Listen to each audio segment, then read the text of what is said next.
হে তরুণ যুবকেরা, ভালো করে শুনে রেখে দিন, ছোট্ট করে বলি বন্ধুরা আমার, তরুণ যুবকেরা আমার, মুরব্বিয়ানেরা, সুলতান আলাউদ্দিন খুলজি যখন বললেন, লোকজন খোঁজাখুঁজি শুরু করে দিল সুলতানের রাজত্বের মধ্যে কোনো আল্লাহ ওলি বান্দা পাওয়া যায় কিনা। একদিন খুঁজতে খুঁজতে দেখা যায় প্রচন্ড ঝড় ঝটিকা চলছে, চারিদিকে অন্ধকার, তুফান চলছে, সমস্ত জায়গা অন্ধকার হয়ে গেছে। হে তরুণ যুবকেরা, হে আমার বন্ধুরা, শুনে রেখে দিন বাবা, জেনে রেখে জানেন, হে মুসলমান একটুখানি খেয়াল করুন, সমস্ত তাঁবুতে আলো বন্ধ হয়ে গেছে। এত ঝড়ের দাপট, এত ঝড়ের দাপট, কোনো বাড়িতে কোনো তাঁবুতে আলো জ্বলে না। এমন সময় একটা তাঁবুতে সৈন্যদের ভিতরেই একটা তাঁবুতে দেখলেন আলো জ্বলছে, মোমবাতি জ্বলছে। এত প্রচন্ড ঝড়েতেও আলো নিভিয়ে যায় না। সৈন্যরা ছুটে ছুটে সেই তাঁবুর কাছে গিয়ে দেখেন একজন মানুষ, তিনি আমাদেরই সৈন্য, নাম হলো সৈয়দ নাসিরউদ্দিন। সৈয়দ নাসিরউদ্দিন তিনি বসে বসে তাঁবুর ভিতরে আল্লাহর কালামুল্লাহ পাক তেলাওয়াত করছে। ওনাকে গিয়ে বলা হলো, আমরা যেটা খুঁজছি আপনাকে পেয়ে গেছি, আপনি আল্লাহর নেক বান্দা, ওলি বান্দা।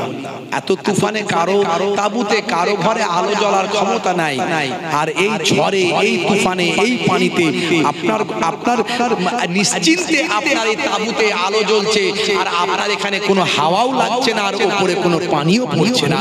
আপনি আল্লাহর ওলি, আমরা বুঝতে পেরেছি। চলুন সুলতানের কাছে। সুলতান আপনাকে একটা দায়িত্ব দেবে, বড় দায়িত্ব। হে তরুণ যুবকেরা, সৈয়দ নাসিরউদ্দিন সাহেব বললেন, ঠিক আছে। সুলতানের অনুমতি নিয়ে 3000 সৈন্য নিয়ে সিলেটের দিকে রওনা দিলেন। ওদিকে বুরহানুদ্দিন চলে গেলেন হযরত নিজামউদ্দিন আউলিয়ার দরবারে। নিজামউদ্দিন আউলিয়ার দরবারে যাবার পর সেখানে একজন দরবেশের সঙ্গে মোলাকাত হলো। সেই দরবেশ, হে তরুণ যুবকেরা, হে আমার মুরব্বিয়ানেরা, শুনে রেখে দিন, জেনে রেখে দিন ভাই আমার মুসলমান, একটু খেয়াল করুন। তরুণ যুবকেরা আমার, সেই দরবেশে আল্লাহর মাহবুব বান্দার সঙ্গে মোলাকাত করলেন। যে মোলাকাত করার পরে শাহজালাল রহমাতুল্লাহ আলাইহির সঙ্গে তার দেখা হলো। সেই দরবেশ হলেন শাহজালাল রহমাতুল্লাহ আলাইহি। শাহজালাল রহমাতুল্লাহ আলাইহি বাবা সেই সময় বুরহানুদ্দিনের কাছ থেকে সবকিছু জানার পর বললেন, শাহজালাল ইয়ামানি সেই সময় বললেন, হে বুরহানুদ্দিন, চিন্তা করো না, আমি যাব, তোমার সিলেটে যাব। কত বড় জালেম রাজা আছে, আমি যার সঙ্গে মোলাকাত করতে চাই। বন্ধুরা আমার, শাহজালাল ইয়ামানি তখন 260 জনকে সঙ্গে করে নিয়ে চলা শুরু করলেন। ভাই আমার, নিজামউদ্দিন আউলিয়া রাহমাতুল্লাহ আলাইহি ভাই আমার দরবার থেকে শাহজালাল রহমাতুল্লাহ যাওয়া শুরু করলেন। হে তরুণ যুবকেরা, হে আমার বন্ধুরা, শাহজালাল রহমাতুল্লাহ আলাইহি পথে যাওয়ার যেতে যেতে আরো 100 জন তার সঙ্গে সাথ দিল। মোট 360 জন সঙ্গী হয়ে গেল। এই 360 জন তারা ছিল শাহজালাল রহমাতুল্লাহ আলাইহি একান্ত সঙ্গী হলো। বন্ধুরা আমার, যেতে যেতে সিলেটের ব্রহ্মপুত্র নদীর সামনে মোলাকাত হলো ভাই আমার শাহনা সৈয়দ নাসিরউদ্দিন ভাই আমার, তার নেতৃত্বে 3000 সৈন্যের সঙ্গে। হে তরুণ যুবকেরা, সৈয়দ নাসিরউদ্দিন আল্লাহর ওলি, তিনিও আল্লাহর ওলিকে চেনেন। শাহজালাল রহমাতুল্লাহ আলাইহিকে চিনতে পারলেন, চিনে বললেন, আল্লাহর মাহবুব বান্দা, আপনার মতো এত বড় ওলি বান্দা থাকতে এখানে আমার কি কাজ আছে? আপনাকে যখন পেয়ে গিয়েছি, এখানে আমার আর কোনো দায়িত্ব নাই, আপনাকে আমার দায়িত্বটা অর্পণ করে দিলাম। শুধু তাই নয়, আপনার হাতে হাত দিয়ে আমি আপনার শিষ্যত্ব মুরিদ হয়ে গেলাম। এমন সময় সৈয়দ নাসিরউদ্দিনের ভাই আমার, নাসিরউদ্দিনের হাতে যত সৈন্য ছিল 3000 সৈন্য সৈয়দ নাসিরউদ্দিনের কাছে ছিল। সবগুলো ভাই আমার শাহজালাল রহমাতুল্লাহ আলাইহির হাতে হাত দিয়ে মুরিদ হয়ে যায়, শিষ্যত্ব হয়ে গেল। শিষ্যত্ব মানে ছাত্র হয়ে গেল। মুরিদ মানে ইরাদা করা। মুরিদ কথাটা খারাপ ভাববেন না, অনেকে জিহাদ কথা খারাপ ভাবে। জিহাদ কথা শুনলি বলে উনি বাপ রে বাপ, মনে হয় মেরে সব শেষ করে দেবে রে, এই মনে তরল ফরল নিয়ে বেরোলে মনে হয় মুসলমান। না, এই ইন্টারনেট আছে, সার্চ করুন না, সবই তো এখন গুগলে পাবে, সার্চ করুন। জিহাদ কথার অর্থ হলো অন্যায়ের বিরুদ্ধে ন্যায়ের পক্ষে প্রচেষ্টা চালানো, অন্যায়ের বিরুদ্ধে ন্যায়ের পক্ষে প্রচেষ্টা চালানো। বুঝতে পারছো? এই জিহাদ কথা শুনলে অনেকের মাথা খারাপ হয়ে যায়। ভাই আমার, মুরিদ কথা শুনলে অনেকের মাথা খারাপ হয়ে যায়। মুরিদ মানে ইরাদা করা। কিসের ইরাদা? আল্লাহ এবং রাসূলের পথে চলবো, কোরআন এবং হাদিসের পথে চলবো। তোমাকে তোমার কথা, তুমি আমার ওস্তাদ, তুমি আমাকে যেভাবে পরিচালনা করবে সেভাবে চলবো। একজন হাক্কানি আল্লাহর ওলির কাছে গিয়ে মানুষ মুরিদ হয়, ইরাদা করে, প্রতিজ্ঞাবদ্ধ হয়। ভাইরা আমার, আল্লাহ তোমার কাছে ডাকি বারে বার, করুণা আমার উপর করো গো একবার। আল্লাহ তোমার কাছে ডাকি বারে বার, করুণা আমার উপর করো গো আবার। তোমারই করুণা এলে এই জীবনে, সন্তান পেলে হৃদয় জুড়াবে। তোমারই করুণা এলে এই জীবনে, সন্তান পেলে হৃদয় জুড়াবে।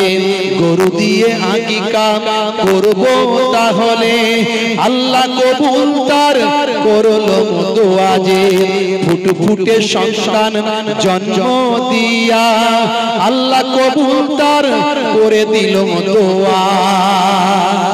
জোরে হবে না? জোরে হবে না? যখন তার সন্তান হারিয়ে গিয়েছিল তখন সুলতানের কাছে গিয়ে কি বলেছিল সেটাও আমি আমার কলমে ভাঙাচোরা কবি তো একটু সময় পেলে লিখি আর কি, শুনতে ভালো লাগে। আর কবি মানে বুঝতে পারছেন তো, একটু ভাবুক মানুষ, বুঝতে পারছেন ভাবনার মধ্যে কি যে লিখি, একটু গাই মাঝে মাঝে ভালো লাগে, আমি মনে শান্তি পাই। আপনারা কতটা পান আমি জানি না।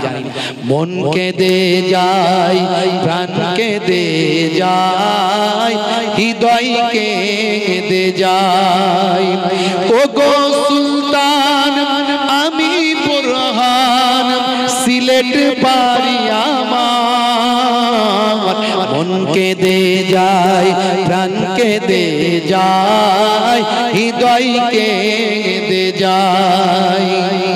ছিল না সন্তান আমার, মান্য করিয়া বারবার। লাল মোর পেলাম তারপর, গাবি যাবে খাওয়ালাম সবার। ছিল না সন্তান আমার, মান্য করিয়া বারবার। লাল মোর পেলাম তারপর, গাবি যাবে খাওয়ালাম সবার। একই অপরাধ করলাম আমি, রাজা জুলুম করে হাই। সন্তান আমার জবা করে হাতটা মোর কাটাই। মন কেঁদে যায়, প্রাণ কেঁদে যায়, হৃদয় কেঁদে যায়। বন্ধুরা আমার, অনেক লম্বা, বেশি কথা বলবো না, ঘড়ির টাইম শেষ।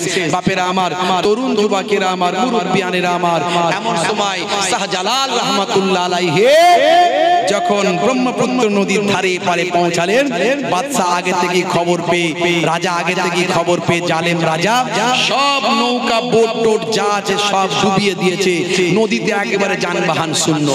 সেই সময় নদীর ওপরে কালো জাদু এমন করে রেখে বিছিয়েছে যাতে করে কেউ পৌঁছাতে না পারে, আর কেউ যাতে কোন রকম ভাই আমার এগোতে না পারে। শাহজালাল রাহমাতুল্লাহ আলাইহি আল্লাহর উপর ভরসা রেখে আল্লাহর কালামুল্লাহ পাক তেলাওয়াত করে এমন ফু দিলেন, ফু দেওয়ার সঙ্গে সঙ্গে কালো জাদুর জাল বিচ্ছিন্ন হয়ে কেটে টুকরো টুকরো হয়ে গেল। জোরে হবে না? জোরে হবে না? ভাইরা আমার, তরুণ তরুণ যুবকেরা আমার, মুরব্বিয়ানেরা আমার, এমন সময় সেই জালেম রাজা বুঝতে পারলো যে আর পারা সম্ভব নয়, আমার জাদুবিদ্যা শেষ, এবার পালাতে হবে। তবে শেষ কামড়টা দিয়ে যায় ইবলিস শয়তান, তাকে কুমন্ত্রণা দিল, তোমার শেষ জাদুবিদ্যাটা চালাও। একটা লোহার ভাই আমার ধনুক নিয়ে সেখান থেকে দিয়ে পাঠিয়ে দিল, দিয়ে বলল এই ধনুক, এই লোহার ধনুক যে ফিরতে পারবে আমার দিকে, তাহলে সে আমাকে পরাজিত করতে পারবে, আমি এখানকার ছেড়ে চলে যাব, না হলে এটা এই জাদু তোমরা কাটাতে পারবে না। তখন শাহজালাল রাহমাতুল্লাহ আলাইহি বললেন, এই জাদুর চক্রান্ত কাটাতে গেলে একজনই পারবে যে জীবনে কোনোদিন ফজরের নামাজটা কাজা করে না। জোরে হবে না? হে তরুণ যুবকেরা, সৈন্যদের মধ্যে খোঁজা শুরু হলো, মুরিদদের মধ্যেও খোঁজা শুরু হলো, কে আছো বাবা? জীবনে একদিন ফজরের নামাজটা কাজা হয় নাই বাবা, কার? এমন সময় দেখতে পাওয়া যায়, হে তরুণ যুবকেরা শুনে রেখে দেন, জেনে রেখে দেন, সৈয়দ নাসিরউদ্দিন শাহ মস্ত বড় আল্লাহর ওলি হাত তুলে বললেন, হুজুর ও আমার হুজুর, ও আমার হুজুর, ও আমার পীর, শুনে রেখে দেন, আমি আছি আপনাকে আজকে বলি, ছোট্ট থেকে জীবনে যতদিন পর্যন্ত নামাজ পড়ছি কোনোদিন এক ওয়াক্তের নামাজ আমার কাজা হয় না। আল্লাহর মাহবুব বান্দা হযরত শাহজালাল রাহমাতুল্লাহ আলাইহি সেই সময় বললেন, এই লোহার ধনুকটা তুমি নিক্ষেপ করবে। বলার সঙ্গে সঙ্গে হযরত সৈয়দ নাসিরউদ্দিন শাহ সেই লোহার ধনুক নিক্ষেপ করলেন, সমস্ত কালো জাদু চুরমার হয়ে গেল, রাজা পালাতে শুরু করলো, সেখান থেকে রাজা পালিয়ে গেল, বিনা যুদ্ধে সিলেট জয় হলো। আল্লাহর মাহবুব বান্দা ভর্তি নদীর উপর দিয়ে নামাজের মুসাল্লা বিছিয়ে দিয়ে হেঁটে হেঁটে সিলেটের জমিনে প্রবেশ করলেন। সিলেটের জমিনে গিয়ে হযরত শাহজালাল রাহমাতুল্লাহ আলাইহি যখন আজানের ধ্বনিটা দিলেন, আজানটা যখন দিলেন, সিলেটের মানুষেরা কাতারে কাতারে হুজুরের হাতে হাত দিয়ে ঈমানের কালেমা তারা পড়েছিল। জোরে হবে না? জোরে হবে না? নারে তাকবীর! এই হলো নবীর প্রকৃত শিষ্য, এই হলো নবীকে প্রকৃত মাননেওয়ালা। জেন ধরলে বলে হুজুরদের কাছে নিয়ে যা। কেন চাচা? ইমাম সাহেব, মৌলী সাহেব, সুফি সাহেব খুব তো হুজুররা খারাপ, পীর সাহেব খারাপ, ওলি খারাপ, ভাই খারাপ, সেই খারাপ, তুমি একটু ফু দাও না, জেন ধরেছে ফু দাও। বলে না, ও আমার ক্ষমতা নাই। তা একবার কি হয়েছে, তো লোকেরা চেপে ধরেছে, এতদিন ধরে আমরা হুজুরদের কাছে গেলি হুজুরদের বদনাম করো, পীরেদের বদনাম করো, ফুরফুরা শরীফ খারাপ, পীরনগরের পীর সাহেব খারাপ, হরিণখোলা দরবার শরীফ খারাপ, হুজুররা খারাপ। তা আমরা তো এইসব জেন জিন্নাত ধরলে হুজুরদের কাছে যাই, এতদিন ধরে খারাপ বলেছো, আজকে তোমাকে ছাড়াতে হবে। ছাড়ে না লোকে, বলে আজকে এতদিন বদনাম করেছো যাদের, তাদের ওখানে যাবো না, তোমাকেই ছাড়াতে হবে। এমন সময় নিরুপায় হয়ে সেই মৌলী সাহেব যে ছাড়াতে যেই গেছে, সাথী এক চাপ দিয়েছে। জেনের শক্তি বুঝতে পারছেন তো? একজনকে জেন ধরলে 10 জনের ক্ষমতা হয়ে যায়। যারা দেখেছে তারা জানে কি জিনিস। আর জেন একটা সম্প্রদায় আছে, এটা আপনাকে বিশ্বাস করতে হবে আপনি যদি মুসলমান হন। কোরআন মাজিদে আল্লাহ রাব্বুল আলামিন বলে দিয়েছেন, কি বলেছেন? মিনাল জিন্নাতি ওয়ান নাস। আছে না নাই? কোরআন মাজিদে আছে না নাই?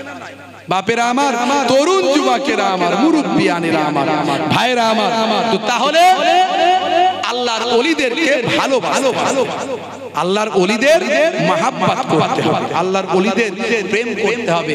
সেই আল্লাহর ওলির ওসিলায় আজকে সিলেটে ঈমান এসেছে, সিলেটের মানুষ ঈমান কবুল করেছে।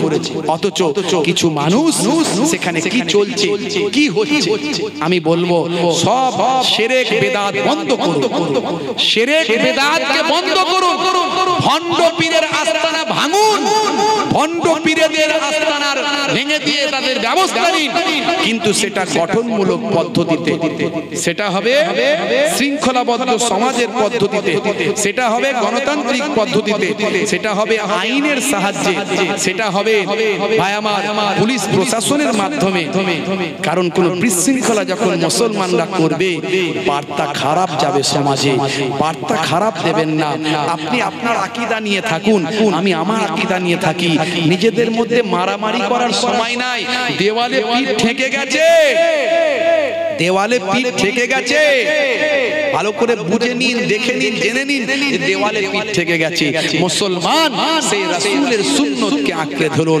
দয়ার নবীর বেলাদাতের কথা বলেছি, নবীর সিরাতের কথা, কর্মের কথা এর আগে অনেক বলা আছে, আজ একটু বলে দিয়ে যায়। আপনি ডান দিকে কাত হয়ে ঘুমাবেন, এটা হলো সুন্নত। বসে পানি পান করবেন, দাঁড়িয়ে চায়ের দোকানে ঢাক ঢাক করে মেরে দেবেন না, এটা সুন্নত নয়। বসে পানি পান করবেন, এটা সুন্নত। খাওয়া দাওয়াটা যখন করবেন চেটে পুচে খাবেন, এটা সুন্নত। পেটটাকে তিনটে ভাগে ভাগ করবেন, একটা ভাগে খাবার, একটা ভাগে পানি, একটা ভাগ ফাঁকা রাখবেন, এটা নবীর সুন্নত। এর মধ্যে এইগুলোর মধ্যে সবচেয়ে বিজ্ঞান আছে, বাস্তবতা আছে। এই উদাহরণ আমি অনেক দিয়েছি, অনেক দিয়ে দিয়েছি। আজকে আর আমি ওই সব দিকে বেশি কথা বলছি না, যেহেতু একটু সময় এদিকে নিয়ে ফেলেছি। বাপেরা আমার, ইস্তেঞ্জা করে পেচ্ছাপ করে পানি নেবেন, পেচ্ছাপ করে পবিত্র হবেন, নাপাক থাকবেন না। বসে পেচ্ছাপ করবেন। আপনি পায়ের গিরার নিচে পোশাকটা পরবেন না। পুরুষদের জন্য পায়ের গিরার নিচে পোশাক পরা হারাম। মা আসফালা মিনাল কাবাইনি মিনাল ইজারে ফিন্নার। যদি ইচ্ছাকৃত ভাবে হয়, অনিচ্ছাকৃত চলে গেছে আলাদা কথা, আল্লাহ মাফ করবেন। ইচ্ছাকৃত ভাবে পায়ের গিরার নিচে যদি কেউ পোশাক পরে, ওই অংশটা জাহান্নামের আগুনে জ্বলবে, আপনি করবেন না। বন্ধুরা আমার, নবীর সুন্নতগুলোকে মেনে চলবেন। আর যে নবী সবচেয়ে বড় কাজ যেটা করেছেন, আল্লাহর সঙ্গে শিরক করতে নিষেধ করেছেন, আল্লাহর সমতুল্য কাউকে করবেন না। কোন বাবা, কোন পীর সাহেব, কোন মাজারে গিয়ে সিজদা দেবেন না, কোন পীরের কাছে হাজত মান্নত করবেন না, চাইবেন না। আল্লাহর ওলিদের ভালোবাসবেন, কিন্তু তার মানে এই নয় ওলির দরবারে গিয়ে আপনি ভাই আমার শিরক করবেন, কপাল ঠুকবেন, এসব করবেন না। ভণ্ডামি করা ইসলামে নিষেধ, শিরক থেকে মুক্ত থাকতে হবে, এটা আল্লাহ এবং রাসূলের নির্দেশ। কোরআন মাজিদ আল্লাহ বলছেন, মাই ইউশরিক বিল্লাহি ফাকাদ হারামাল্লাহু আলাইহিল জান্নাহ। শিরককারীর জন্য জান্নাত চিরতরে হারাম হয়ে যায়। নবীর সুন্নত মানুন, নবীকে ভালোবাসুন, আল্লাহর ওলিদের ভালোবাসুন। আল্লাহর ওলিরা যেভাবে আমাদেরকে দেখিয়েছেন পথ চলা, সেভাবে চলুন।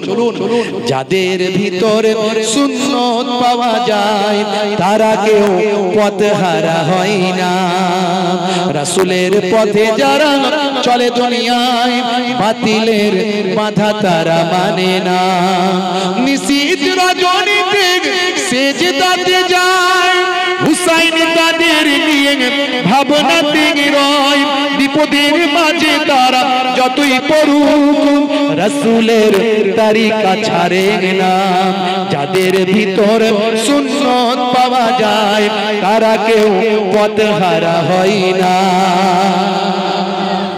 সবচেয়ে বড় আমল দুটো করবেন, আমি বলে দিয়ে যাই, বাকিগুলো করবেন, তার সঙ্গে দুটো আমল বাদ দেবেন না। একটা হলো নামাজ, নামাজ ছাড়বেন না। যে নামাজের জন্যই আমার নবী এত কষ্ট করেছেন। আল্লাহ রাব্বুল আলামিন 82 বার নামাজের কথা ডাইরেক্ট বলেছেন, আর ইনডাইরেক্ট ডাইরেক্ট মিলিয়ে কিছু কম বেশি প্রায় 700 বার বলেছেন। বুঝতে পারছেন বাপেরা আমার, আমার আল্লাহ নামাজের কথা বলেছেন। কিসের জন্য বললেন? নামাজ পড়লে আল্লাহর কিছু লাভ হবে না, কোনো লোকসানও নাই। আমার আল্লাহর আমি আপনি ইবাদত করি আর নাই করি কিছু যায় আসে না। নামাজ अल्लाह का कोई लेना देना नहीं है, तो फिर नमाज क्यों है? 5 वक्त नमाज क्यों है? नमाज से अल्लाह का कोई लेना देना नहीं है, इसीलिए नमाज फर्ज है। अल्लाह लेना चाहता है कि कौन वफादार है और कौन गद्दार है, कौन वफादार है और कौन गद्दार है। अज़ान जब मस्जिद में ऐलान हो गया, हय्या अलस सलाह, तब काम छोड़ के कौन मस्जिद में जाता है और कौन काम में रह जाता है, कौन बाजार छोड़ के मस्जिद में जाता है और कौन बाजार में रहता है, कौन दुकान छोड़ के मस्जिद में जाता है और कौन दुकान में रहता है। अल्लाह ने देखना चाहता है कौन गद्दार है और कौन वफादार है। जो काम छोड़ के मस्जिद में जाता है वो वफादार है, और जो नमाज में नहीं जाता है वो गद्दार है। जो देश का गद्दार है, देश में रहना नामुमकिन है, तो अल्लाह का गद्दार, अल्लाह का दुनिया में रहना कैसे मुमकिन है, अल्लाह का जन्नत में रहना कैसे मुमकिन है। इसलिए नमाज छोड़ना मत छोड़िए, नमाज पढ़िए। हम लोग हर आदमी नमाज पढ़ते हैं, ईद में नमाज पढ़ते ना, ईदे नमाज पढ़ी तो ना ईदे पढ़ी हुजूर, কেউ বলতে হুজুর জুম্মা তো পড়ি, কিন্তু 5 ওয়াক্ত পড়ে না। নামাজ আপনারা সবাই পড়ে, কেউ গাদ্দার নয়, সবাই ওয়াফাদার। কিন্তু আল্লাহ যেমন ওয়াফাদার হতে বলেছেন সেই ওয়াফাদার হতে গেলে 5 ওয়াক্ত নামাজ পড়তে হবে। বলুন ইনশাআল্লাহ। আমরা নিশ্চয়ই পড়ব, বলুন আল্লাহুম্মা আমিন, আল্লাহুম্মা আমিন। আজ থেকে প্রতিজ্ঞা করুন মসজিদে গিয়ে নামাজে দাঁড়াবেন। কারা কারা নামাজ পড়বেন হাত তুলে দেখান তো দেখি। মাশাআল্লাহ, নারে তাকবীর, নারে তাকবীর। হে আমার বন্ধুরা, শুনে রেখে দিন বাবা, জেনে রেখে দেন। হে মুসলমান, একটু খেয়াল করুন, আপনার আমার নবীকে আল্লাহ কি দরজা দিয়েছিলেন, কি মর্তবা দিয়েছিলেন। কেন আমরা ঈদে মিলাদুন নবী করি, কেন আমরা ঈদ করি, খুশি করি। ঈদ মানে ঈদ কথাটা বললে অনেকের ভাই আমার চুলকানি হয়, ঈদ আবার কটা হবে। মিলাদ কথাটা বললে অনেকের চুলকানি হয়। নবীর জন্ম দিবস কেন পালন হবে? জন্ম দিবস কি ইসলামে আছে নাকি? জন্ম দিবস বললে তো ইহুদি নাসারারা করে। আর হে তরুণ যুবকেরা, এত খুশি হওয়ার কি আছে? নবীর জন্মে যদি খুশি হও, নবী তো ওই দিনই ইন্তেকাল করেছে, তাহলে দুঃখ কেন করো না? বুঝতে পারছেন? যে কোনো ভাবে নবীর মহাব্বত ভালোবাসা আমাদের থেকে কমাতে হবে, এটাই তাদের টার্গেট। তাদের টার্গেটটা এটা। তারাও কিন্তু দাড়িওয়ালা, টুপিওয়ালা, জুব্বাওয়ালা, নামাজওয়ালা, আজানওয়ালা, হাফেজওয়ালা, মাওলানাওয়ালা, সুফিওয়ালা, শায়েখওয়ালা, মোল্লাওয়ালা। আর ইমাম হোসাইনকেও শহীদ করেছিল যারা এজিদের দলে ছিল, তারাও ছিল সুফিওয়ালা, মাওলানাওয়ালা, দাড়িওয়ালা, জুব্বাওয়ালা, টুপিওয়ালা, আজানওয়ালা, নামাজওয়ালা, মাওলানাওয়ালা। ভালো করে ইতিহাসটা পড়বেন। এজিদের দলে যারা ছিল, ইমাম হোসাইনকে শহীদ করেছিল, তারাও ভাবতো যে ইমাম হোসাইন ভুল পথে আছে, এজিদি ঠিক পথে আছে। বুঝতে পারছেন কোথায় জিনিসটা গেছে? বুঝতে পারছেন তো? শুধু ঈমানের, শুধু বোঝা, শুধু মানা, শুধু চেনা, শুধু জানা, শুধু ভালোবাসা, শুধু মহাব্বতের জায়গাটাতে গন্ডগোল। নামাজ পড়ে ইমাম হোসাইনকে শহীদ করেছে, শহীদ করেও আবার শুকরিয়ার নামাজ পড়ছে, যা জয় করে ফেলেছে। ইমাম হোসাইনকে শহীদ করে জয় করে ফেলেছে। কে ইমাম হোসাইন? নবীর কলিজার টুকরা নাতি, যে নাতিকে কোলে পিঠে করে সারা জীবন নবী মানুষ করেছে, যে নবীর কপালে, যে ইমাম হোসাইনের সারা শরীরের এমন কোন জায়গা না যে নবী চুম্বন করেন। কি মহাব্বত করেছেন। যে ইমাম হাসান হুসাইন সম্পর্কে আল্লাহর নবী বললেন, এরা আমার আহলে বায়াত, তারাকতু ফীকুম মা ইন আখাযতুম বিহি লান তাদিল্লু কিতাবাল্লাহ ওয়া ইতরাতি আহলে বাইতি। তোমাদের কাছে আমি দুটো জিনিস রেখে দিয়ে যাচ্ছি। হে দুনিয়ার মানুষ শোনো, একটা হলো আল্লাহর বাণী কোরআন মাজিদ, আল্লাহর কিতাব, আর একটা হলো ওয়া আহলে বাইতি, আমার পরিবার, আমার আহলে বায়াত। হাদিস কেটে দেওয়ার ক্ষমতা আছে কোন মৌলবীর? সহি হাদিস কাটার ক্ষমতা আছে? তো সেই আহলে বায়াতের অন্তর্গত হলো ইমাম হাসান, ইমাম হুসাইন। তাদেরকে যারা শহীদ করছে তারাও মোল্লা, মৌলবী, দাড়িওয়ালা, টুপিওয়ালা, তারাও কিন্তু শায়েখওয়ালা, সুফি সাহেবওয়ালা, নামাজিওয়ালা ছিল। শুধু ছিল না একটা জিনিস, মহাব্বত ওয়ালা ছিল। একটা জিনিস ছিল না, সেটা হলো মহাব্বত ওয়ালা। আর নবী বলছেন লা ইউমিনু আহাদুকুম হাত্তা আকুনা আহাব্বা ইলাইহি মিন ওয়ালিদিহি ওয়া ওয়ালাদিহি ওয়ান নাসি আজমাইন। যতক্ষণ পর্যন্ত তোমাদের মধ্যে তোমরা তোমাদের বাপ মা, ছেলে মেয়ে, সন্তান সন্ততি, মাল মাতা, কাজ কারবার সব কিছু থেকে আমি রাসূলকে বেশি না ভালোবাসতে পারো, তোমরা মুমিন হতে পারলে। তোমরা তো ঈমানদারি হতে পারলে না। ঈমানদার যদি না হও, ঈমানই যদি না থাকে, কিসের নামাজ, কিসের দাড়ি, কিসের টুপি? তাহলে নবীকে ভালোবাসা হলো ঈমান। এখন দেখুন তো সমাজে দুটো দল হয়ে গেছে আলেমদের, একটা হলো নবীকে ভালোবাসার পক্ষে, আর একটা হলো নবীকে বলছে আমাদের মতো মানুষ সাধারণ করে দেওয়ার পক্ষে। নিশ্চয় আমরা শিরকের বিরুদ্ধে, বেদাতের বিরুদ্ধে। আপনার মাথায় উকুন হয়েছে, তো উকুন হয়েছে বলে আপনি ওষুধ লাগিয়ে উকুনগুলোকে মারবেন, তুলবেন, তা বলে কি আপনি ন্যাড়া হয়ে যাবেন? না আপনি মাথা কেটে ফেলে দেবেন? ভাত খেলে আপনার অম্বল হয়ে যায়, ভাত খেলে আপনার অম্বল হয়ে যায়, তো অম্বল হয়ে যাওয়ার জন্য ওষুধ খেতে হবে। যেটা খেলে অম্বল হচ্ছে সেটা খাওয়া চলবে না, তা বলে কি আপনি খাওয়া বন্ধ করে দেবেন? সবের তো সলিউশন আছে। যেটা শিরক করছে লোকে সেটা বন্ধ করতে হবে, যেটা বিদআত করছে লোকে সেটা বন্ধ করতে হবে। মিলাদুন নবীকে কেন্দ্র করে গান বাজনা করছে, বন্ধ করতে হবে। মিলাদুন নবীকে কেন্দ্র করে ডিজে বাজাচ্ছে, বন্ধ করতে হবে। মিলাদুন নবীকে কেন্দ্র করে কোনো অশ্লীলতা হলে বন্ধ করতে হবে। মাজার শরীফকে কেন্দ্র করে মানুষ জিয়ারত বাদ দিয়ে যদি সেখানে ভণ্ডদের আখড়া করে, সেই ভণ্ডদের আখড়াটাকে বন্ধ করতে হবে। মাজার শরীফকে কেন্দ্র করে কেউ যদি গাঁজা খায়, গাঁজা খাওয়া বন্ধ করতে হবে। তা বলে মাজার ভেঙে দিয়ে সলিউশন হয় না। মিলাদুন নবী বন্ধ করে, নবীর আলোচনা বন্ধ করে সলিউশন হয় না। বুঝতে হবে। তার মানে তোমরা কাদের এজেন্ডা ফুলফিল করছো? নবীর ভালোবাসা, মহাব্বতকে মিটিয়ে দেওয়া, নবীর মহাব্বত উম্মতে মুহাম্মাদের কাছ থেকে শেষ করে দেওয়া, এই এজেন্ডা তো ইহুদি নাসারাদের। এটা আজ থেকে নয়, বহু আগে থেকে, বহু আগে থেকে।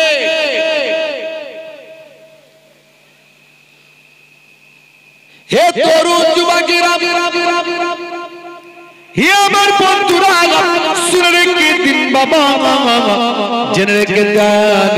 হে মুসলমান, একটু লক্ষ্য করুন, বহু আগে থেকে ইসলামের দুশমনেরা তারা চক্রান্ত করে যাচ্ছে আমার দয়ার নবীর উপর। আমার দয়ার নবী যেদিন দুনিয়ার জমিনে আসবেন, তখনই ইহুদিরা জানতে পেরেছে আসমানি কিতাবে ইঙ্গিত দেওয়া হয়েছে। ভাইরা আমার, তরুণ যুবকেরা আমার, তাওরাত, জাবুর, ইনজিলে ভাই আমার ইঙ্গিত দেওয়া হয়েছে যে আখিরি জামানার একজন পয়গম্বর আসবেন। এটা ইহুদিরা মেনে নিতে পারে না, এটা নাসারারা মেনে নিতে পারে না। বহু আগে থেকেই তারা চক্রান্ত করে এসেছে। আল্লাহর নবীর জন্মের পরেতেও তারা চক্রান্ত করেছে, আল্লাহর নবীকে হত্যা করার অনেক চক্রান্ত করেছে। হে তরুণ যুবকেরা, হে আমার বন্ধুরা, শুনে রেখে দিন বাবা, জেনে রেখে দিন, আসমানি কিতাবগুলোতে আমার আপনার নবীর আলোচনা এসেছে। সেটা প্রত্যেকটা নবীর জামানাতে নবীরা আপনার আমার নবীর আগমনী বার্তা দিয়েছেন। বন্ধুরা আমার, তরুণ যুবকেরা আমার, পৃথিবীর এক নাম্বার শ্রেষ্ঠ নবী, আখেরি জামানার পয়গম্বর আসবেন, তার সুসংবাদটা অন্যান্য নবীদের জবান থেকে উচ্চারণ হয়েছে। বন্ধুরা আমার, তরুণ যুবকেরা আমার, কিছু কিছু মানুষ বলে ঈদ কেন করব, ঈদ তো দুটো, ঈদ কেন তিনটে হবে? আমি বলি ঈদ তিনটে নয়, ঈদ হাজারটা হতে পারে, কিন্তু ওই ঈদ আর এই ঈদ এক নয়। তুমি আসলে কিছু বোঝো না, তোমার মধ্যে সে শিক্ষা নাই বলে তুমি বলছো, অথবা তুমি জেনে শুনে বলছো। মানে তুমি হয় জেগে ঘুমাচ্ছ, আর না হলে তোমার কোনো জানা নাই।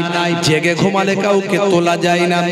ঈদ কথাটা আরবি শব্দ, যার অর্থ হলো খুশি হওয়া, আনন্দিত হওয়া। তো আপনি আপনার ঘরেতে সন্তান জন্ম হলেও আপনি খুশি করেন, আপনি বলেন এই মিষ্টি খাও, মিষ্টি খাও। আমার বাড়িতে সন্তান এসেছে, সন্তানের জন্ম হয়েছে, যেন আমার ঘরেতে আজকে ঈদ হচ্ছে। বলে কি বলে না? ছেলে চাকরি পেলে খুশিতে লোককে মিষ্টি খাও, খাইয়ে বলো খা মিষ্টি খা, আমার ছেলে চাকরি পেয়েছে, হ্যাঁ জানিস তো আমার ঘরে ঈদ হচ্ছে। ঈদ মানে খুশি, ঈদ মানে যে নামাজ পড়তে হবে এমন নয়। এমন অনেক আজান আছে যে আজানে নামাজ না, আবার এমন অনেক নামাজ আছে যে নামাজে আজান না।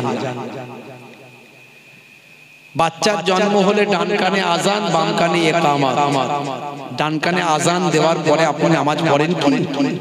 পড়তে হয় নামাজ? পড়তে হয় না। তাহলে আজান দিলেই নামাজ পড়তে হয়।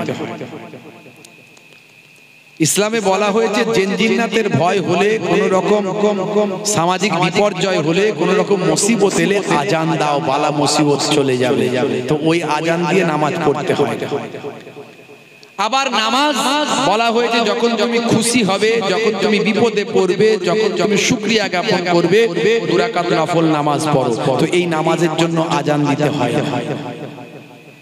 আবার যখন জানাজার নামাজ পড়তে যাও, জানাজার নামাজ পড়লে আজান দেওয়া লাগে না। লাগে না কি? জানাজার নামাজের আগে আজান দেওয়া লাগে। তাহলে তুমি কেন ভাবছো যে সব ঈদেতেই নামাজ পড়তে হবে? ঈদ মানি নামাজ। ঈদ তো দুটো আল্লাহ দিয়েছেন, সেই ঈদে নামাজ পড়তে হয়।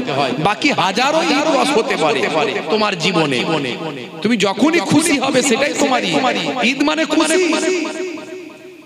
এখন কেউ যদি জেগে ঘুমায় তাকে তো তোলা যাবে না, আর যে জানে না তাকে বুঝিয়ে দেওয়া যাবে। আজ থেকে 20 বছর আগেও এই বিষয়গুলো নিয়ে কেউ ঝামেলা করতো না। এখন মোবাইল খুলবেন, খালি বলছে ঈদে মিলাদুন নবী হারাম। একেবারে ডাইরেক্ট হারাম। মনে রাখবেন, ইসলামে কোন বিষয়ে যদি ডাইরেক্ট হারাম বলতে হয়, তাকে কোরআন মাজিদ থেকে একেবারে ডাইরেক্ট কোরআন মাজিদের আয়াত পেশ করে হারাম প্রমাণ করতে হবে। আর না হলে কোন একেবারে জবরদস্ত সহি হাদিস তার ইবারত পেশ করে হারাম প্রমাণ করতে হবে। তুমি কোন একটা কোরআন মাজিদের আয়াত দিয়ে প্রমাণ করতে পারবে, বা সহি হাদিসের ইবারত দিয়ে আয়াত প্রমাণ করতে পারবে, হারাম প্রমাণ করতে পারবে যে নবীর জন্মে খুশি হওয়া চলবে না? পারবে না। চ্যালেঞ্জ কিয়ামত পর্যন্ত চ্যালেঞ্জ। নবীর জন্ম হয়েছে, এতে খুশি করা চলবে না। তুমি যদি এইভাবে প্রমাণ করতে পারো, 5 লাখ টাকার চ্যালেঞ্জ করছো।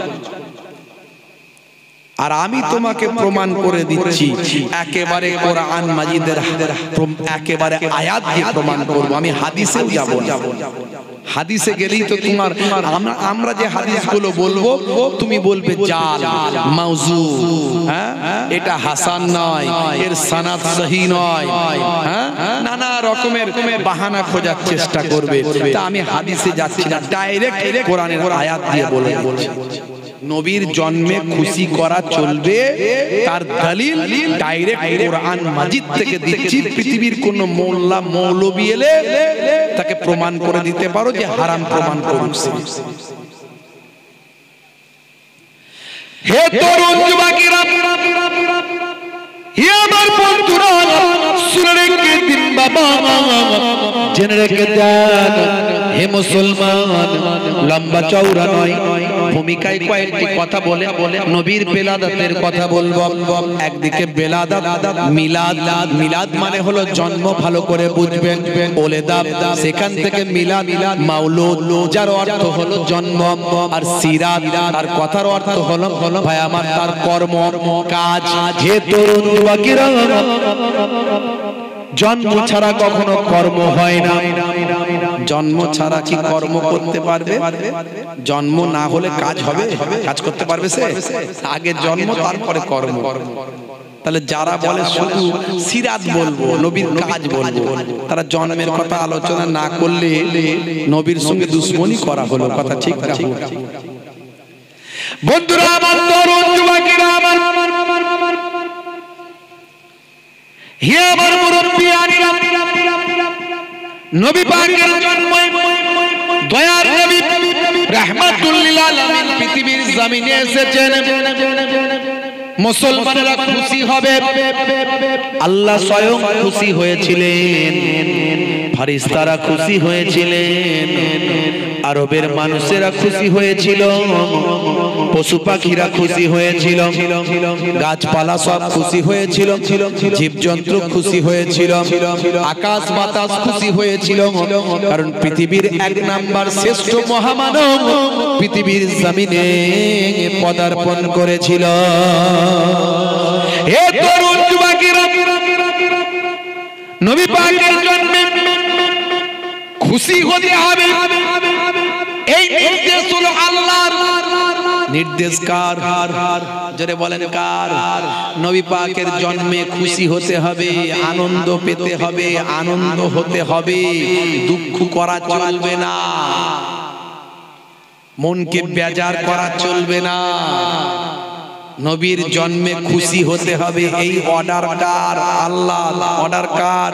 আল্লাহর। নবীর জন্মে বেজার হয়েছিল, দুঃখ পেয়েছিল একজন। কার কথা বললাম? জোরে বলেন। ইবলিস, শয়তান। আর এই 10-20 বছরের মধ্যে মুরব্বীদের জিজ্ঞাসা করেন, আগে নবীর জন্মে কেউ দুঃখ পেত না, কেউ বিরোধিতা করতো না। এই 10-20 বছরের মধ্যে কিছু ইবলিস শয়তানের চাস্ত ভাই তৈরি হয়েছে, তারা দুঃখ পায়, বিরোধিতা করে। নবী পাকের জন্মে খুশি হতে হবে, এই নির্দেশ হলো আল্লাহর। কোরআন মাজিদ থেকে দলিল, কোরআন মাজিদের থেকে বড় দলিল পৃথিবীতে নাই। হে তরুণ যুবকেরা, হে আমার মুরব্বিয়ানেরা, শুনে রেখে দিন বাবা, জেনে রেখে দিন বাবা। সূরার নাম হলো সূরা ইউনূস, আয়াত নাম্বার হলো 58। এই 58 নাম্বার আয়াত আল কোরআন মাজিদ খুলে দেখুন। 114টা সূরা আছে, 6666টা আয়াত মতান্তরে আছে, 30টা পারা আছে। হে তরুণ যুবকেরা, দীর্ঘ 23 বছর ধরে আপনারা আমার দয়ার নবীর জন্যই তো কোরআন মাজিদ এসেছে। কোরআন মাজিদটা আপনারা আমার দয়ার নবীর কাছ থেকে পেয়েছি আমরা। সেই নবীর মহাব্বত যদি অন্তরে একটু কমে যায়, মনে রাখবেন ঈমানের খাতরা এসে যাবে, ঈমানটা ধ্বংস হয়ে যাবে। হে তরুণ যুবকেরা, সেই নবীর জন্মেতে খুশি করার নির্দেশ স্বয়ং আল্লাহ দিচ্ছেন। কেমন করে শুনুন। আমার আল্লাহ বলছেন, হে তরুণ যুবকেরা শুনে রেখে দাও, হে দুনিয়ার মানুষ জেনে রেখে দাও। সূরার নাম সূরা ইউনূস, আয়াত নাম্বার হলো 58। এই 58 নাম্বার আয়াতে আমার আল্লাহ বলছেন, হে আমার বন্ধু বলে দিন, হে আমার হাবিব বলে দিন, দুনিয়ার মুসলমানদের জানিয়ে দিন, ঈমানদারদের জানিয়ে দিন, কুল বিফাদলিল্লাহি ওয়া বিরহমাতিহি ফাবিযালিকা ফালইফরাহু।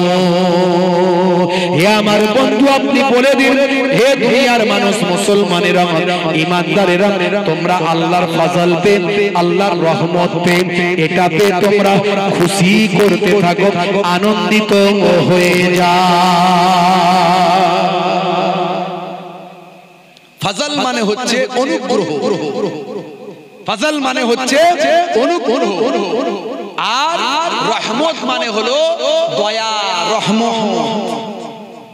তাহলে আল্লাহর অনুগ্রহ এবং দয়া পেয়ে হে দুনিয়ার মানুষ তোমরা খুশি হয়ে যাও। অর্ডার কার? জোরে বলেন, অর্ডার কার? সূরার নাম সূরা কি বললাম? ইউনূস, আয়াত নাম্বার কত বললাম? 58। আল্লাহ কি বলছেন? বলে দিন দুনিয়ার মানুষকে, মুসলমানদের, তোমরা আল্লাহর ফজল মানে অনুগ্রহ পেয়ে আর আল্লাহর রহমত পেয়ে তোমরা খুশি হও। এই খুশি হতে বললেন কে? আল্লাহ। কি পেয়ে? আল্লাহর অনুগ্রহ, আল্লাহর রহমত পেয়ে। জোরে বলুন সুবহানাল্লাহ। তাহলে রহমত পেয়ে খুশি হওয়ার নির্দেশ আল্লাহ দিলেন। এবারে আসুন আপনার আমার নবীর রহমত কিনা দেখেন। অন্য সূরায় চলে যায়। সূরার নাম সূরা আম্বিয়া, আয়াত নাম্বার 107। কত নাম্বার বললাম? সূরার নাম সূরা আম্বিয়া। খুলবেন কোরআন মাজিদ, মোবাইলের অ্যাপ আছে তো, প্রত্যেকের মোবাইলই সূরা। এখন তো মুসলমানের ছেলেরা মোবাইলে সিলোড করেছে ফ্রি ফায়ার আর পাবজি, হ্যাঁ, লুডো, কত রকমের গেম দেখবেন। এই আমি নামগুলো বলবো, দেখুন আমার একটা অ্যাপ আছে যেখান থেকে টাকা পয়সা লেনদেন করতে হয়, পেটিএম। হ্যাঁ, পেটিএম।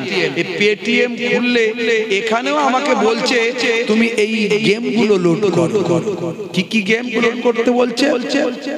উইন 10 লাখ ডেইলি, বলছে দিনে 10 লাখ টাকা তুমি ইনকাম করতে পারবে এই গেমটা খেললে। মাথা খারাপ, বলছে উইন 10 লাখ ডেইলি। এই একটা অ্যাপ গেল। আরেকটা হচ্ছে উইনজো লুডো, আরেকটা হচ্ছে রুজ 50 ফ্রি, আরেকটা হচ্ছে স্টার হেলথ, আরেকটা হচ্ছে রামি সার্কেল, পুরি সর্বনাশ, আরেকটা হচ্ছে রামি ওলা, আরেকটা হচ্ছে মাই 11 সার্কেল, আরেকটা হচ্ছে A23 পকেট, আরেকটা হচ্ছে জুপি লুডু, আরেকটা হচ্ছে পকেট সার্কেল। আমার একটা পয়সা লেনদেন করার পেটিএম আছে, সেখানে এতগুলো গেম দিয়ে বলছে লোড করো। আবার দেখবেন মাঝে মাঝে অ্যাড আসবে, সেখানে সচিন টেন্ডুলকার বলছে যে এই গেমটা খেললে এত টাকা করে পাওয়া যাবে, এই গেমটা আমি খেলি তোমরা খেলো। আবার কখনো শাহরুখ খান বেরিয়ে বলছে এই গেমটা দুর্দান্ত, মানে আমি তো বিরাট খেলি তোমরাও খেলো, দেখবে কোটি কোটি টাকার মালিক হয়ে যাবে। হ্যাঁ, আবার মাঝে মাঝে বেরিয়ে পড়লো মুকেশ আম্বানি, নীতা আম্বানি, অদিত্য কি জানো, অনন্ত আম্বানি, সেও বেরিয়ে বলছে আমার বিয়ের জন্য এই গেমটা ছাড়া হয়েছে। পুরি সর্বনাশ।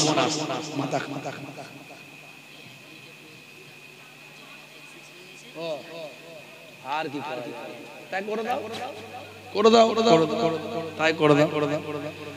তোমার বন্ধ করলে বন্ধ, ব্যবসায়ী তো বন্ধ করে যায়। দরুদ শরীফ আল্লাহুম্মা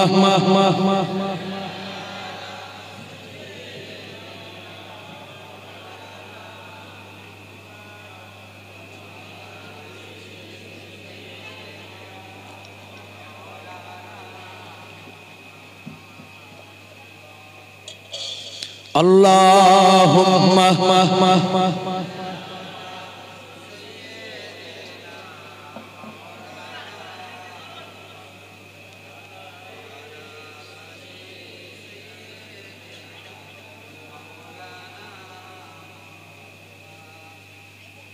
আল্লাহুম্মা সাল্লি আলা।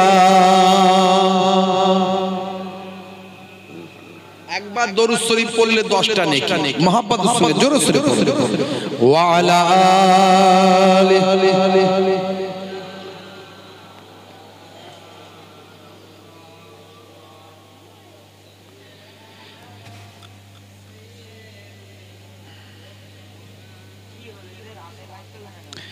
মেহেরবান তুমি মেহেরবান, মেহেরবান তুমি মেহেরবান, আমি পাপী তুমি দয়াবান, আমি পাপী তুমি মেহেরবান, মেহেরবান ও গো মেহেরবান, মেহেরবান ও গো দয়াবান। আল্লাহুম্মা সাল্লি আলা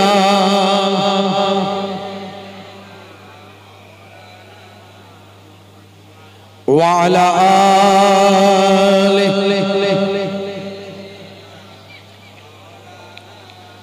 যে কথা বলছিলাম, এই মোবাইলে এত রকমের গেম, মুসলমানের ছেলেরা ঘন্টার পর ঘন্টা free fire PUBG online game শুধু ঢিডি ঢিডি ঢিডি ঢিডি শুধু গুলি করছে। দেখবেন রাস্তার ধারে বসে আছে 8 জন 10 জন ছেলে, কেউ কারোর সঙ্গে কথা বলে না, সব মোবাইলটা আর করে এরকম করে ধরে ঢিডি ঢিডি ঢিডি শুধু চালিয়ে যাচ্ছে। বুঝতে পারছো? আমি এর আগেও বলেছিলাম আমার বক্তব্য ইন্টারন্যাশনাল ভাবে ভাইরাল হয়েছিল, আপনারা জানেন।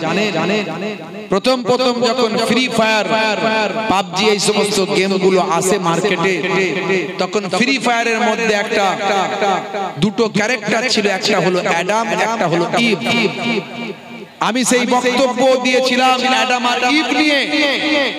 আমি বলেছিলাম অ্যাডাম মিন্স আদম, আমরা যাকে আদম বলি তারা বলে অ্যাডাম, আমরা যাকে হাওয়া বলি তারা বলে ইভ, আমরা যাকে মারিয়াম বলি তারা বলে মেরি, আমরা বলি দাউদ তারা বলে ডেভিড, আমরা বলি সুলাইমান তারা বলে সুলেমান, আমরা বলি ইব্রাহিম তারা বলে আব্রাহাম, আমরা বলি মুসা তারা বলে মোজেস, আমরা বলি ঈসা তারা বলে যিশু, আমরা বলি ফেরাউন তারা বলে ফারাও।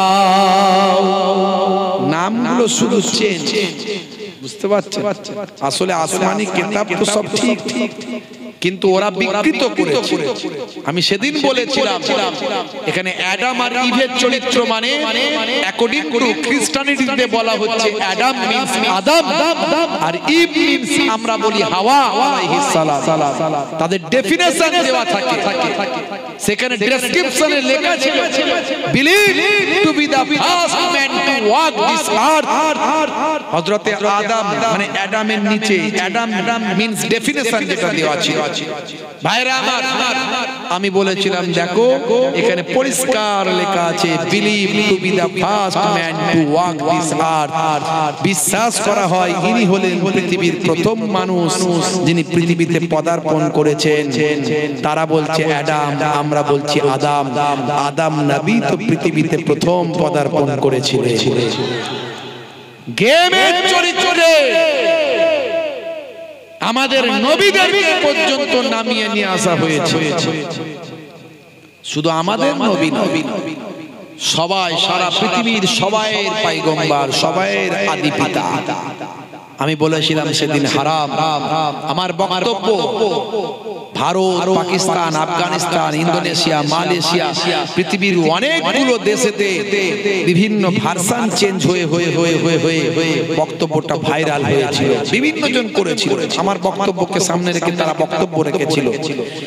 1 থেকে 1.5 মাসের মধ্যে ফ্রি ফায়ার কোম্পানি অ্যাডাম আর ইভের ক্যারেক্টার চেঞ্জ করে দিয়েছে।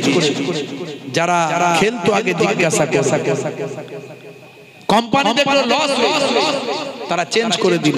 আবার বর্তমানে নতুন ভাবে আবার এমন দিয়েছে, আবার ছেলেরা মাশগুল।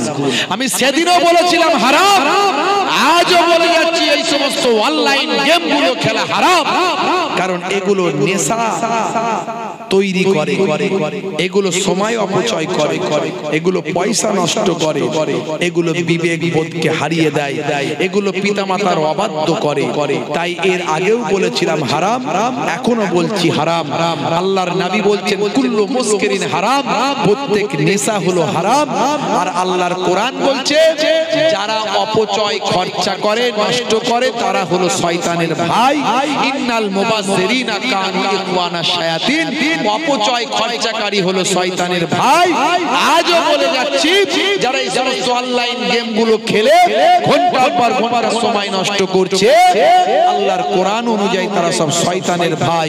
হে মুসলমান, শয়তানের ভাইয়ের খাতা থেকে নামটা যদি কাটাতে চাও, আজকে ফ্রি ফায়ার, পাবজি, অনলাইন গেমগুলো হাঁটাও, জীবন ধন্য হয়ে যাবে। তুমি তোমার জায়গায় প্রতিষ্ঠিত হতে পারবে, তোমার জীবনটা, ভবিষ্যৎটা ঠিক হবে। পিতামাতার খেদমত করতে পারবে, তাদের কথা তুমি শুনতে পারবে। আর পিতামাতার কথা শুনলে, পিতামাতাকে শান্তি দিলে, পিতামাতার বাধ্য থাকলে আল্লাহ রাব্বুল আলামিন জানিয়েছেন, নবী পাক বলে দিয়েছেন হুমা জান্নাতুকা ওয়া নারুকা, তোমাদের বাম্মাই হলো জান্নাত, তোমাদের বাম্মাই হলো জাহান্নাম। জোরে হবে না? জোরে হবে না? এদিককারের ছেলেরা কেউ সব খেলে না, ফ্রি ফায়ার, পাবজি, অনলাইন সব খেলে না। এরা সব পিতামাতার ভক্ত, কথা ঠিক না? পড়াশোনায় সব এগিয়ে যাচ্ছে মাশাআল্লাহ। সেই জন্য সুবহানাল্লাহ আসতে বলছে হুজুর আমরা কত সুবহানাল্লাহ বলবো, আমরা তো এগুলো খেলেই না, ওই জন্য তো বলছি না সুবহানাল্লাহ। কি জি হে তরুণ যুবকেরা, মোবাইলে একটা কোরআন মাজিদের অ্যাপ ডাউনলোড করবেন। জীবনে মরে যাওয়ার আগে একবার অন্তত কোরআন মাজিদের একটা বাংলা আরবি অ্যাপ ডাউনলোড করবেন, মানেওয়ালা। যদি অসুবিধা মনে হয় আমাকে রবিবারের দিনে ফোন করবেন।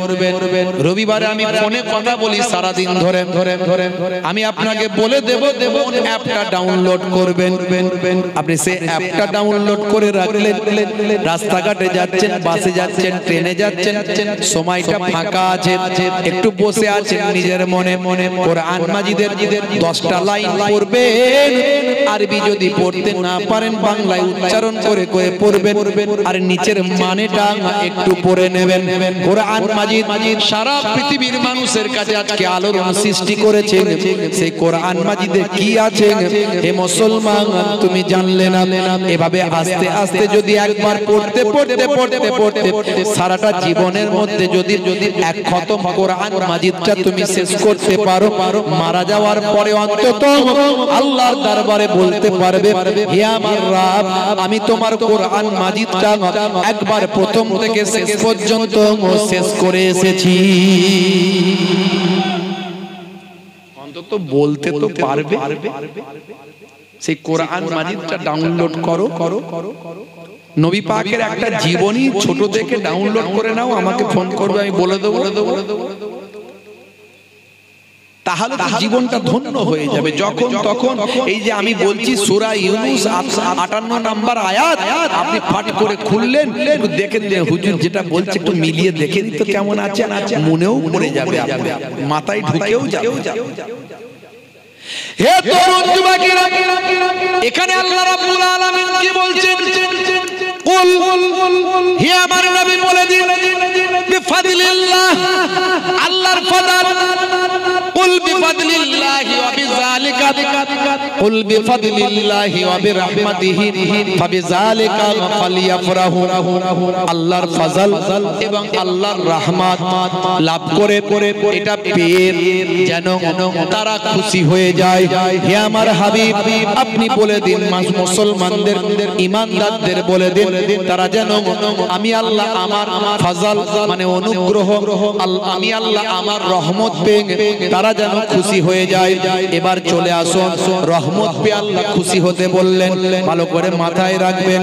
সূরার নাম সূরা ইউনূস, আয়াত নাম্বার 58।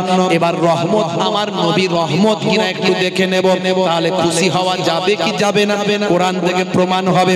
চলে আসুন হে তরুণ যুবকেরা, সূরার নাম হলো সূরা আম্বিয়া, আয়াত নাম্বার 107। এই 107 নাম্বার আয়াত সূরা আম্বিয়াতে দেখুন আমার আল্লাহ বলছেন ওয়া মা আরসালনাকা ইল্লা রাহমাতাল লিল আলামিন। জোরে হবে না? হে আমার বন্ধু, হে আমার হাবিব, আমি আপনাকে কুল আলামের জন্য রহমত করি তো পাঠিয়েছি। জোরে হবে না? আরে জোরে হবে না? কোরআন মাজিদের দুটো আয়াতকে পাশাপাশি রাখলে কি প্রমাণ হলো? তাহলে রহমত পেয়ে খুশি হও, আর রহমত আমার নবী দুনিয়াতে আসছেন, মুসলমান খুশি হবে না? হবে না? জোরে বলেন। এই কোরআনের থেকে বড় দলিল আর কিছু আছে? আর কিছু আছে? তা তুমি খুশি হওয়া চলবে না, কোরআন থেকে আমাকে বলে দাও যে নবী এলে খুশি হওয়া চলবে। বলে দাও। কিয়ামত পর্যন্ত চ্যালেঞ্জ রইল, কিয়ামত পর্যন্ত, কিয়ামতের সকাল পর্যন্ত চ্যালেঞ্জ দেয়া। নবী এলে খুশি হওয়া চলবে না, নবী এসেছেন খুশি হওয়া চলবে না, এটা কোরআন মাজিদ থেকে প্রমাণ করে দিলে 5 লাখ। এবারে চলে আসুন দেখি মিলাদ করা যাবে কিনা। এক শ্রেণীর মোল্লা মৌলবি আমেরিকা, ব্রিটেন, ইসরায়েল তাদের এজেন্ডাকে ফুলফিল করার জন্য উঠে পড়ে লেগেছে। কথায় কথায় শুধু সৌদি আরবের উদাহরণ দেয়, সৌদি আরবে এটা নাই, সৌদি আরবে মিলাদ নাই, সৌদি আরবে কিয়াম নাই, সৌদি আরবে মাজার নাই। আরে পাগল, সবচেয়ে বড় মাজার তো সৌদি আরবেই আছে, দয়ার নবীর মাজার। তবে ওটাকেও ভাঙতে চেষ্টা করেছিল, পারেনি। যাদের পরামর্শে অন্যগুলো ভেঙেছিল, তাদের পরামর্শে এটাকেও ভাঙতে গিয়ে তারা তখন বলেছে, ওরে পাগল, নবীর মাজার ভাঙলে তোদের জীবন শেষ হয়ে যাবে, ভাঙতে যাবে। তাহলে ভাঙার চেষ্টা ওটাও করেছে। খালি কথায় কথায় সৌদি আরবের উদাহরণ দেয়, কই ইরাকের উদাহরণ দিচ্ছ না, ইরানের উদাহরণ দিচ্ছ না, ফিলিস্তিনের উদাহরণ দিচ্ছ না, মিশরের উদাহরণ দিচ্ছ না, লিবিয়ার উদাহরণ দিচ্ছ না, প্যালেস্টাইনের উদাহরণ দিচ্ছ না, জর্ডানের উদাহরণ দিচ্ছ না। হ্যাঁ, পৃথিবীর এত দেশ, কোন দেশের উদাহরণ দিচ্ছ না। বাগদাদের উদাহরণ, ইরাক ইরানের উদাহরণ দিচ্ছ না। যাও না, গিয়ে দেখো কত নবীদের রওজা আছে। যে বুখারী করছো, সামারকান্দ চলে যাও, সামারকান্দ একটা এলেমের শহর।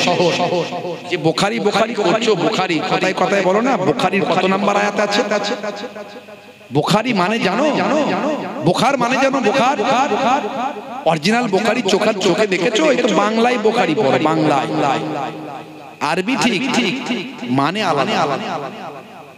আমি কোরআন মাজিদে আপনাকে দেখিয়ে দেব কোরআন মাজিদের মানে। ওই জন্য বলছি না, কোরআন মাজিদের কোন অ্যাপটা ডাউনলোড করবেন আমাকে জিজ্ঞাসা করবেন, নাহলে আপনার মাথা খারাপ হয়ে যাবে। আরবি ঠিক লেখা আছে, মানে ব্যাখ্যা আলাদা করে দিয়েছে, মানে আলাদা করে বুঝতে পারছো? লেখা আছে দেওয়ালে, এখানে পেচ্ছাপ করিবেন না, করিলে 500 টাকা ফাইন। এই যে পেচ্ছাপ করিবেন না, নায়ের পাশে একটা কমা ছিল, ওই কমাটাকে একটা বদমাইশ তুলে দিয়ে ওই পেচ্ছাপ করিবেন পর্যন্ত ওখানে করিবেনের কাছে একটা কমা দিয়ে দিয়েছে, দিয়ে বুঝিয়ে দিয়েছে এখানে পেচ্ছাপ করিবেন, না করিলে 500 টাকা ফাইন। লেখাটা একই, খালি ঘুরিয়ে দিয়েছে। একটু যদি মাথার মগজ থেকে বদমাইশি বুদ্ধি দিয়ে ঘুরিয়ে দেয়, মানে আলাদা। আপনি পড়ে মাথা খারাপ, আপনার পড়ে মাথা খারাপ। ওই জন্য যে সেই মানেওয়ালা কিতাব পড়লে বিপদ। এই বুখারী করছেন তো, বুখারী আরবিটা ঠিক আছে, এই জন্য আরবি থেকে পড়তে হবে। আর বাংলায় বড় পড়তে বারণ করছি না, পড়ো, কিন্তু পড়ে সবটাই তুমি নিজে থেকে বুঝে নিলে হবে না। তাহলে 17 বছর ধরে যারা অরিজিনাল বুখারী নিয়ে মাদ্রাসায় গিয়ে চুল তুলে ফেললো, চটি ছিঁড়ে ফেললো, তারা তো কি করলো? তুমি যদি বাংলায় পড়ে বুখারী পড়ে যদি বিরাট বড় বুখারীর পণ্ডিত হয়ে যাও, তাহলে দারুল উলুম দেওবন্দ মাদ্রাসার দরকার নাই। ফুরফুরা শরীফ ফাতিহিয়া সিনিয়র মাদ্রাসার টাইটেল বিশাল বড় মাদ্রাসা দেখেছেন, দরকার নাই। নাদওয়াতুল উলামা লখনৌ বিশাল মাদ্রাসা, দরকার নাই। জামিয়া মিলিয়ার দরকার নাই। জামে আজহার মিশর কায়রো বিশাল মাদ্রাসা, দরকার নাই। এত বড় বড় মাদ্রাসাগুলোর কি লাভ? এই মোবাইলেই তো বুখারী শিখে বিরাট বড় পণ্ডিত আছে না? নাই। আগে রাজমিস্ত্রির কাজ করতো, দেখছে একটু আমার ব্রেনটা ভালো, বেশ ভালো ধরে রাখতে পারি আর ভালো বোঝাতে পারি। 7, 8 না 9 না 12 না কি পর্যন্ত পড়েছে, সে নিজেই বলেছে আমি মাদ্রাসায় কোনোদিন দরজা দেখিনি। তো সেই পড়ে নিয়ে সেখান থেকে বক্তব্য সেখান থেকে দিয়ে শুরু করে দিল বক্তব্য।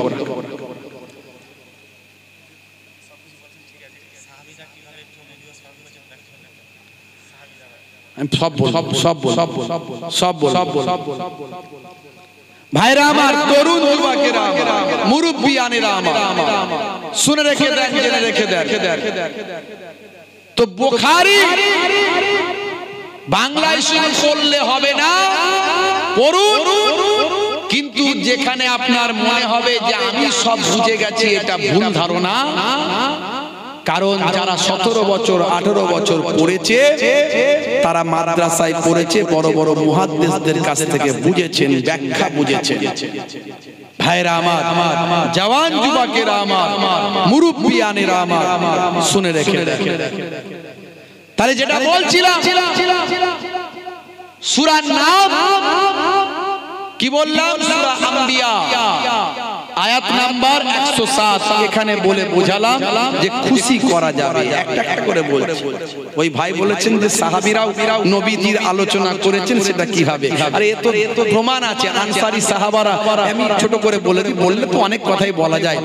আনসারী সাহাবারা মদিনা শরীফে যখন দয়ার নবী ঢুকছেন, তখন দয়ার নবীকে কয়েক কিলোমিটার আগে থেকে ইয়া রাসূলুল্লাহ, ইয়া হাবিবাল্লাহ বলে নবীকে স্লোগান দিতে দিতে আল্লাহর নবীকে মদিনার ভিতরে প্রবেশ করেছেন আনসারী সাহাবারা। তারা তখন সাহাবী হয়ে গিয়েছিল অলরেডি। নবী পাক মদিনায় যাওয়ার আগে তারা সাহাবী হয়ে গিয়েছিল, নবী পাকের হাতে হাত দিয়ে ঈমান কবুল করেছিল এবং মদিনা শরীফে মক্কা শরীফ থেকে আল্লাহর নবীর কাছ থেকে তারা প্রতিনিধিত্ব লাভ করে মদিনা শরীফে অসংখ্য মানুষকে ইসলামের দাওয়াত দিয়েছিল। এমনকি মদিনার সমস্ত বাচ্চারা পর্যন্ত নবী পাক যেদিন মক্কা শরীফ থেকে মদিনা শরীফে গেছেন তখন তারা খুশি হয়ে গেছে। এই হাদিস থেকে প্রমাণ পাওয়া যায় নবী পাক এসেছেন, সাহাবীরা খুশি হয়ে ইয়া রাসূলুল্লাহ বলে আওয়াজ দিয়েছেন, ইয়া হাবিবাল্লাহ বলে আওয়াজ দিয়েছেন, খুশি হয়েছেন। ওয়াজাবা শুকরু আলাইনা মিন সানিয়াতিল বিদা, এইভাবে তারা আল্লাহর নবীকে সামনে রেখে নাত পড়েছেন, কবিতা পড়েছেন, খুশি উদযাপন করেছেন। জোরে বলুন সুবহানাল্লাহ। অনেক দলিল, অনেক প্রমাণ আছে। নবীজি যখন মদিনায় যায়, বাচ্চারা তখন ওয়েলকাম জানায়। ওয়াজাবা শুকরু আলাইনা কয়, মিন সানিয়াতিল বিদা জানায়। জোরে হবে না? আর জোরে হবে না? মিষ্টি মুখেরই মিষ্টি কথা, কি সুন্দর দেখতে চোখের তারা। সুন্দর মুখেরই সুন্দর কথাতে, কি সুন্দর নবীর এই চেহারা।